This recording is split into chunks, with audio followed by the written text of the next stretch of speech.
Jet speed లో దూసుకెళ్తున్న Hyderabad pharma కంపెనీలు. Laurus lab 10 ఏళ్లలోనే 1,00,000 కోట్లు. హైదరాబాద్ ప్రధాన కేంద్రంగా కార్యకలాపాలు కొనసాగిస్తున్న దిగ్గజ ఫార్మా సంస్థలు అదరగొడుతున్నాయి. వ్యాపారాల్లో రాణిస్తూ భారతదేశ ఫార్మా రంగానికే తలమానికంగా నిలుస్తున్నాయి.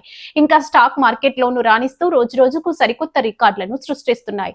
ఇటీవల హైదరాబాద్ కేంద్రంగానే పనిచేస్తున్న దివీస్ ల్యాబ్స్ మార్కెట్ విలువ 2,00,000 కోట్లు దాటగా ఈ మార్క్ దాటిన దేశంలోనే రెండో ఫార్మా సంస్థగా చరిత్ర సృష్టించింది. సన్ ఫార్మా అగ్రస్థానంలో ఉంది. ఇక ఇప్పుడు తెలుగు రాష్ట్రాల నుంచి 1,00,000 కోట్లు మార్కెట్ విలువను దాటిన రెండో ఫార్మా సంస్థగా లారస్ ల్యాబ్స్ నిలిచింది. లారస్ ల్యాబ్స్ షేరు బుధవారం సెషన్లో BSEలో 1858గా గరిష్ట ధర కూడా కావడం విశేషం. ఆ సమయంలో కంపెనీ మార్కెట్ వాల్యూ 1,00,000 కోట్ల మార్కును దాటేసింది. కిందటి రోజు ట్రేడింగ్ ముగిసే సమయానికి మళ్లీ షేర్ ధర కాస్త తగ్గగా క్యాపిటలైజేషన్ 1,00,000 కోట్ల దిగువకు పడిపోయింది. అయితే గురువారం సెషన్ లో మళ్లీ 1855 వద్దకు చేరగా అక్కడ 1,00,000 కోట్ల మార్కుకు మళ్లీ చేరింది.